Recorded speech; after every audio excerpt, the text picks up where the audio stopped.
Olá, eu sou Pamela Martins e você está em mais um episódio do Entre Flores e Cicatrizes.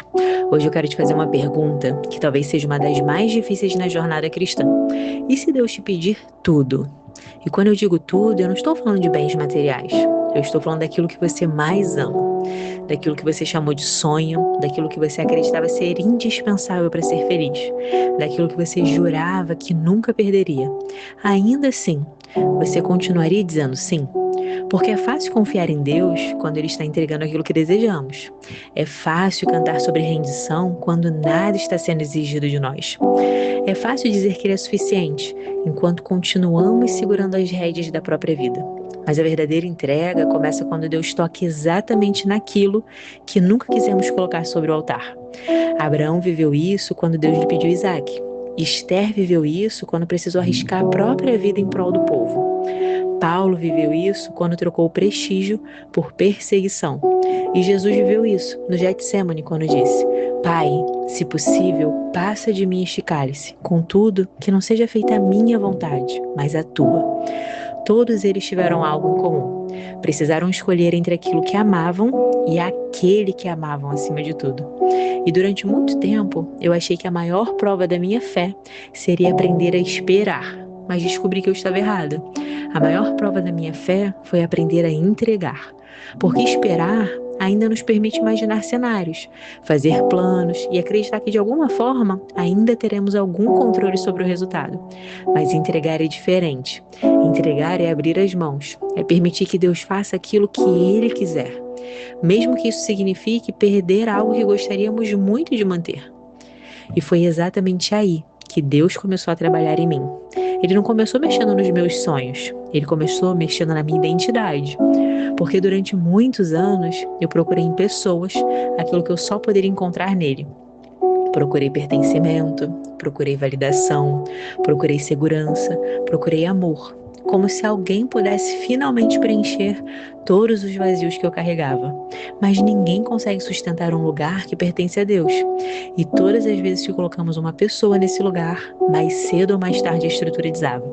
Não porque a pessoa seja ruim, mas porque ela não foi criada para ser a nossa fonte. E hoje eu consigo enxergar isso com clareza. Mas houve um tempo em que eu confundi amor com necessidade, confundi atenção com cura e confundi a companhia com identidade.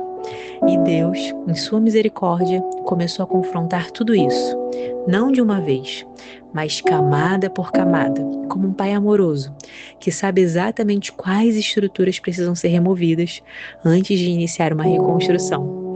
Ao olhar para trás, eu percebo que tudo isso aconteceu em várias fases da minha vida. Quando eu me tornei mãe muito cedo, quando eu enfrentei períodos escuros, quando eu adoeci, quando relacionamentos terminaram, quando sonhos morreram. Em cada uma dessas estações, eu acreditava que Deus estava tirando alguma coisa de mim. Mas hoje eu percebo que Ele estava revelando alguma coisa em mim. Porque nós só descobrimos onde a nossa identidade está apoiada quando o apoio desaparece.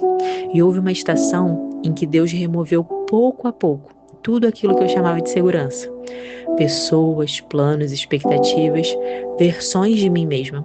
E quando finalmente eu me vi sem nada para segurar, eu senti Deus sussurrar ao meu coração: agora construa novamente, mas dessa vez sobre mim. E foi doloroso, porque toda reconstrução exige demolição. E ninguém gosta de assistir paredes caindo, mesmo quando elas foram construídas sobre a areia. E eu achava que eu estava perdendo, mas Deus estava apenas removendo os alicerces errados. Então eu percebi que talvez a maior entrega que eu já fiz não tenha sido abrir mão de uma pessoa, tenha sido abrir mão da necessidade de ser escolhida. Porque existe uma diferença enorme entre desejar ser amado e precisar ser amado para se sentir completo. E durante muito tempo eu não conhecia essa diferença.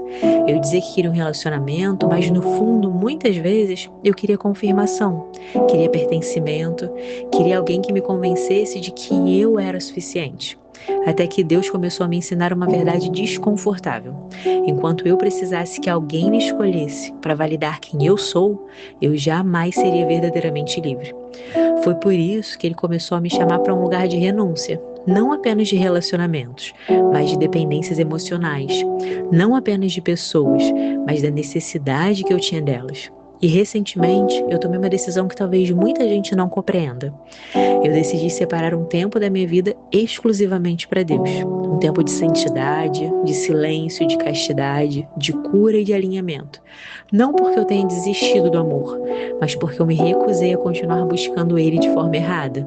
E pela primeira vez, eu não estou correndo atrás de uma promessa. Eu estou correndo atrás da presença. E isso muda tudo, porque quando Deus se torna suficiente, você para de negociar princípios para não perder pessoas. Você para de acelerar processos, para de chamar carência de propósito, para de chamar pressa de promessa. E você aprende a descansar. E talvez você esteja vivendo exatamente isso hoje. Talvez esteja perguntando por que a batalha aumentou, por que tudo parece mais difícil, por que Deus está mexendo justamente naquela área que você mais ama. Mas talvez nem toda pressão seja destruição. Algumas são transição. Porque nem toda dor anuncia um funeral. Algumas anunciam um nascimento. José passou pela cisterna antes do palácio. Davi atravessou o deserto antes do trono. Jesus passou pela cruz antes da ressurreição. E existe algo que Deus produz na pressão que o conforto jamais produzirá. Como Tiago escreveu, a provação da fé produz perseverança. Porque Deus não desperdiça sofrimento, Ele transforma em formação. E hoje eu entendo que Deus não estava me punindo, Ele estava me refinando, não estava me rejeitando, Ele estava me preparando, não estava destruindo a minha história, Ele estava construindo uma nova. Porque o amor de Deus não busca apenas o nosso conforto, Ele busca a nossa transformação. E transformação quase sempre dói. Hoje, eu também entendo que muitas vezes Deus não remove algo porque aquilo é ruim. Ele remove porque aquilo se tornou grande demais dentro de nós. E tudo aquilo que ocupa o lugar de Deus acaba se tornando um ídolo, mesmo quando parece algo bom. E talvez seja exatamente isso que você esteja vivendo. Talvez você esteja chamando de perda aquilo que Deus chama de preparação, chamando de atraso aquilo que Deus chama de alinhamento, chamando de silêncio aquilo que Deus chama de gestação, porque Deus gera antes de revelar, forma antes de enviar e prepara no secreto antes de expor no público. E houve um tempo em que eu pedia para Deus me entregar aquilo que eu sonhava, mas hoje eu peço que Ele me transforme na mulher capaz de sustentar aquilo que Ele sonhou para mim, porque finalmente eu entendi que Deus nunca esteve mais interessado em dar alguma coisa do que em formar alguém. Então, se a batalha aumentou, não pare agora.